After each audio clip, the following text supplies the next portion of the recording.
alam naman po natin na magkakaroon ng malaking rally ngayon darating na 31. At ang isa po sa pinaka-main topic dyan po sa rally mga kababayan, ang patalsikin na sa pwesto etong si Sara Duterte at ma-impeach na po ito. Yan po mga kababayan yung isa sa pinaka-main topic ng mangyayari pong kilos protesta sa darating na 31. So ngayon, pakinggan po natin mga kababayan etong interview ng News 5 Everywhere dito po sa mga tao mga kababayan or ilang grupo na magsasagawa po ng rally sa darating na 31 para po dun sa kanilang mga panawagan. Ano po na kung saan sinasabi po dito, ito daw yung naisip panawagan sa kilos protesta sa darating na January 31, inilatag ng isang grupong lumalaban sa korupsyon. Ibig sabihin mga kababayan, yung isa sa panawagan nila ay yung mapigilan or tigilan na yung korupsyon na nangyayari at nagaganap dito po sa ating bansa. So ngayon, pakinggan po natin na ito nakita nating balita galing po sa News 5 Everywhere. I-play na po natin mga kababayan. Si Professor David Michael San Juan, isa po sa mga convener ng Taong Bayan Ayaw sa Magnanakaw at Abusado Network Alliance. Good morning po, Professor.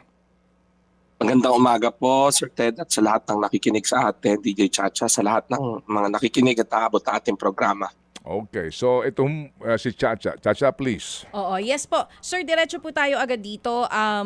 Bago po yung pangunahing layunin ng inyo pong rally na mangyayari po sa Biyernes, background lang po dito sa Taong Bayan Ayaw sa Magnanakaw at Abusado Network Alliance. Sino-sino po ang miyembro ng grupong ito? Yan na. Ang mga convener po nito ay galing sa iba-ibang sektor, no? Maraming mga professionals at guro kagaya ko. Kasama rin natin ang mga taong simbahan kagaya ni Sister Mary Jan Manansan at iba pang mga taong simbahan. Ganyan din, meron tayong mga conveners from the health sector at iba pa. No? Kung natatandaan ninyo, nung una itong itayo, ito ay Taong Bayan Ayaw sa Maharlika Fund Network Alliance. No? Kasi yun yung unang pumutok na laban nun. No? Ito yung grupo na isa sa mga nagambag para mapigilan yung paggamit ng gobyerno sa SSS, GSIS, PhilHealth at OWA funds. No? Pero eventually ay nagdesisyon yung mga conveners na isama na lahat ng issues about corruption and good governance dahil nakita natin yung connection nung Maharlika Fund doon sa iba pang mga bigger issues like national budget and confidential funds, etc. Aside po dyan sa nabanggit nyo nga po na pagnanakaw, I think the main issue, tama po ba sir, ng inyo pong rally na mangyayari on Friday is focused on the 2025 national budget. Ano po ang mensaheng gusto nyong iparating, hindi lang sa taong bayan, ganoon na rin sa pamahalaan sa gagawin nyo pong rally sa Biyernes?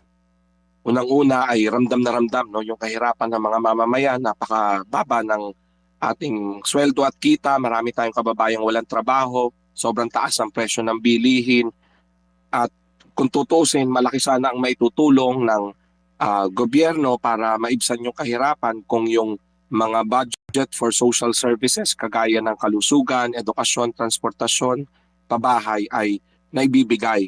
Pero nangyayari kasi, binabawasan yung budget para sa social services, tapos napupunta lang naman sa korupsyon o doon sa mga programa na alam nating delikadong magamit ng mga politiko sa pamumulitika kagaya ng AKAP, na maganda sana yung layunin, pero alam natin medyo nagagamit ng mga politiko Tapos Tama, gamit na gamit nga ni Bato de la Rosa mga kababayan, especially yung AX. 'Di ba? Gamit na gamit ni Bato de la Rosa, ni Bongo yan. At nung iba pa na mga kasamahan ng mga ito na politiko. Kaya nga mga kababayan, sa totoo lang, kung sino pa yung mga against dun sa AKAP, AX, sila pa yung nangunguna na gumagamit nun. Kaya nga kung titingnan natin mga kababayan, ito lagi natin itong sinasabi kasi personal nating nakita kung paano natutuwa at kung paano nagiging masaya yung mga kababayang Pilipino po natin na nakakatanggap mga kababayan ng AKAP. Ano po, dahil nga nakakatulong naman talaga ng napakalaki sa mga kababayang Pilipino po natin yung AKAP, dahil kitang-kita po natin mismo yung saya at tuwa ng mga kababayan natin na nakakatanggap po niyan. Ano po, at sa totoo lang mga kababayan, kaya lang naman nagiging pangit yung AKAP kasi nga yung mga katulad ditong sina Bongo, nitong sina Bato de la Rosa, kita nyo kapag nagkakaroon ng distributor ng AX, talagang sila yung mga nagpo-front mga kababayan. Kaya talagang lumalabas na nagagamit ng mga politiko. Ano po, so ngayon ipagpatuloy pa natin.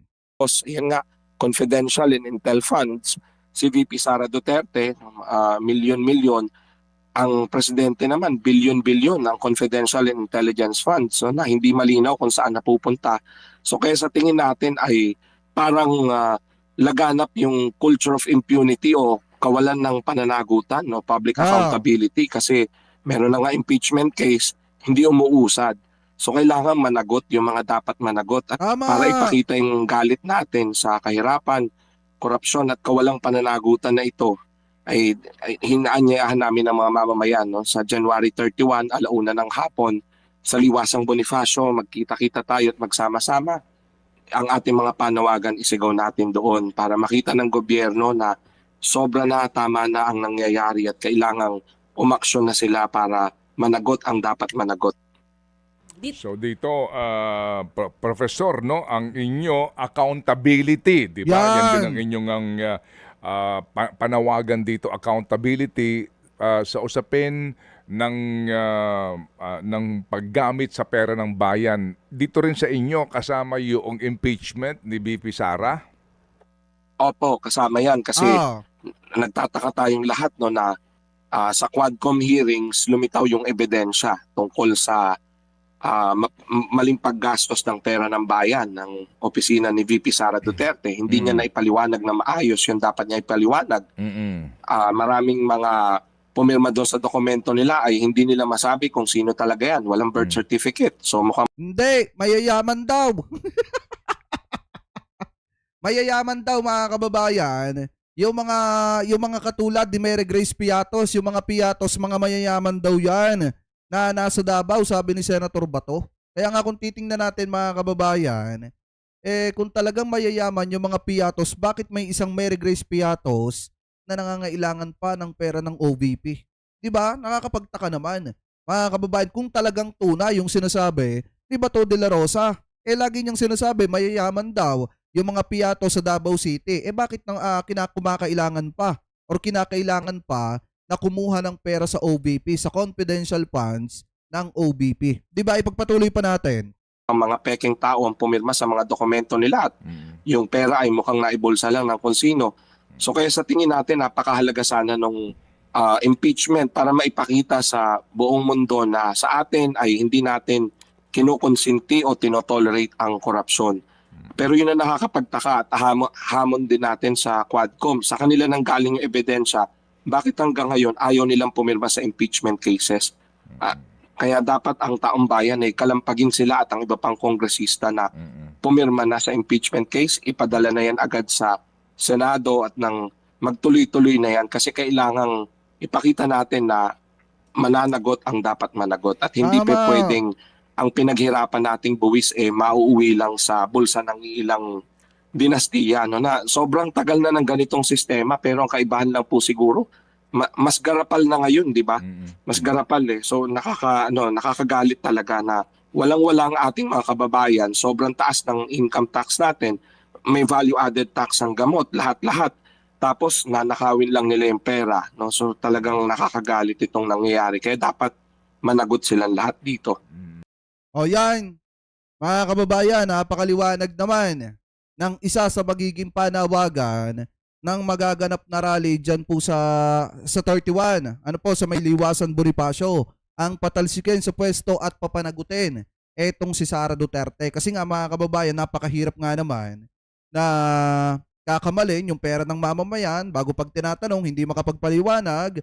Tapos kapag usapin na ng impeachment, parang natatakot pa yung iba na permahan, mga kababayan, etong impeachment laban po kay Sara Duterte para umusad na. Kaya nga dapat talaga, ipakinig din ang tinig ng mamamayang Pilipino para nang sa ganon yung mga politiko na natatakot pumirma or ayaw pumirma, mga kababayan, mapilitan silang pumirma at maalala nila na sila ay representantes ng mamamayang Pilipino. Ano po, kaya sila nasa Kamara at kaya sila nasa Senado kasi para pakinggan ang panawagan at hinanain ng sambayan ng Pilipino. So kayo, mga kababayan, ano po ang komento at masasabi po ninyo hingil po dito sa mga topic na ito na tinalakay po natin? Ano po ang komento po ninyo hingil po, mga kababayan, dito sa magaganap na rally sa 31, dyan po sa may Liwasan Bonifacio, na ang pinaka main topic ay patalisikin sa pwesto etong si Sara Duterte sa pamamagitan ng impeachment.